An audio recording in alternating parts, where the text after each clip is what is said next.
먹고 싶을 때 먹고 자고 싶을 때 자는 것만큼 배설하고 싶을 때 시원하게 배설하는 것도 우리 인간의 가장 기본적인 욕구입니다. 그런데 50세 이상의 남성 중에서는 소변을 시원하게 못 봐서 곤란을 겪는다는 분들이 생각보다도 많습니다. 바로 전립선 비대증 때문인 경우가 많은데요. 오늘 이 시간 알아보겠습니다.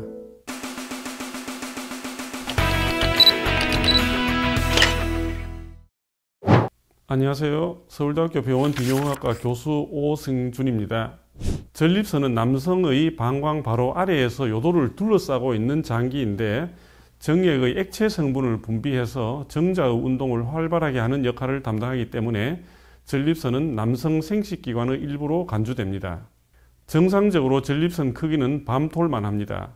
전립선 내부에 비정상적으로 증식한 조직을 전립선종이라 하고 이 전립선종들이 커지면서 전립선이 전체적으로 비대해진 상태를 전립선 비대증이라고 합니다.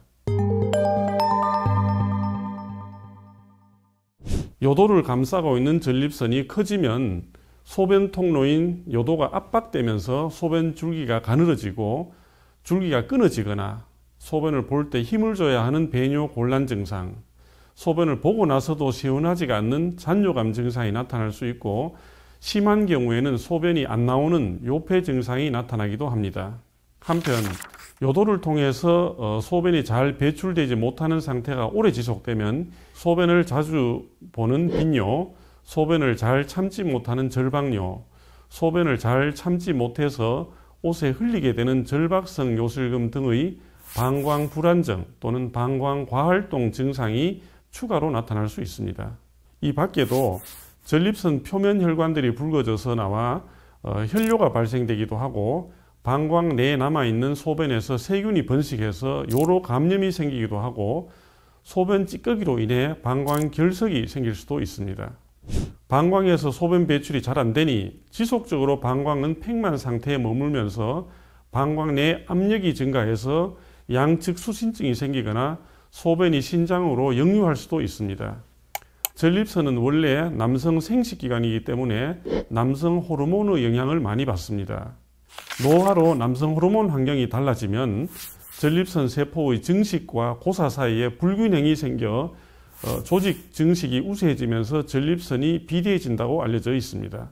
여기에 추가해서 대사증후군, 비만, 고혈압, 유전적 요인들도 전립선 비대증의 발생에 관여하는 것으로 알려져 있습니다. 전립선 비대증은 직계 가족에서는 발생 위험이 4배 정도 증가하는 것으로 알려져 있어서 유전적 요인도 작용합니다. 전립선 비대증 환자에게 초진시 시행되는 기본 검사는 상세한 문진, 증상의 평가, 직장 수지 검사를 포함한 신체 검사, 소변 검사, 혈청 전립선 특이 항원, 즉 PSA 검사가 있습니다. 증상의 평가를 위해서는 간단한 설문지에 본인의 소변 증상을 체크해서 의료진에게 제출합니다. 직장 수지 검사로 전립선의 크기, 모양, 경도를 확인하고 암 덩어리가 만져지는지 여부도 알아봅니다. 소변 검사를 통해서 혈뇨 여부와 요로 감염 여부를 확인합니다.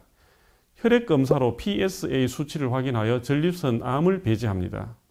소변의 줄기를 측정하는 요류 검사 기계의 소변을 봐서 소변 줄기의 강약을 알아보고 방광 초음파 스캔으로 소변 본 후에 남아있는 잔뇨량을 측정합니다.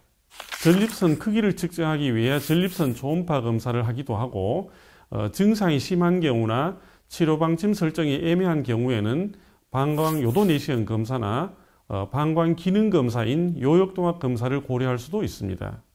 요즘 전립선의 치료는 전립선 크기를 줄이거나 요도에 대한 압박을 완화시키는 것으로 진행되는데요. 증상이 별로 없는 경우에는 주의 깊게 관찰만 하는 대기요법을 시도할 수도 있습니다. 증상이 심하지 않는 경우 1차적으로 약물 치료를 고려할 수 있습니다. 가장 흔하게 사용되는 약물은 알파 차단제로 전립선과 방광 경부의 평활근을 이완시켜 원활한 배뇨를 돕습니다. 하지만 알파 차단제는 어지러움, 피로감, 저혈압 등의 부작용을 일으킬 수 있습니다.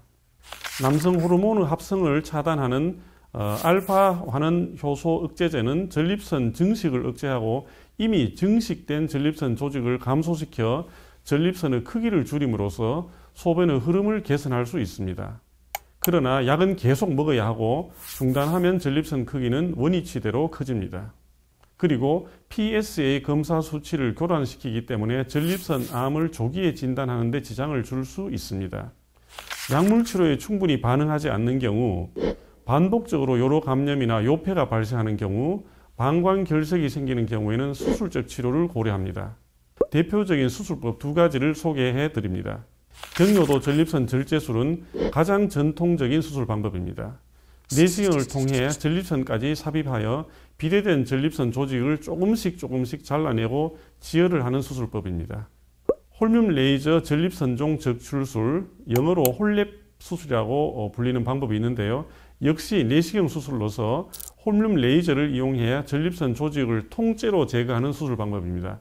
홀뮴 레이저 에너지는 조직 침투 깊이가 0.4mm에 불과하기 때문에 수술 시 조직의 손상 위험이 적고 지혈 효과가 좋습니다. 내시경을 이용해서 2단계로 구성된 한 번의 수술로 비대된 전립선 조직을 제거합니다.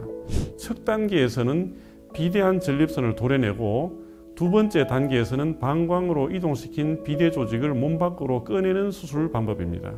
전립선 비대증이 심해서 수술 전에 이미 방광의 형태적, 기능적으로 과활동 변성이 초래된 환자들에서는 수술 후에는 한동안 긴요, 야간요, 절박요, 절박성 요실금 증상이 계속 남아있을 수 있습니다.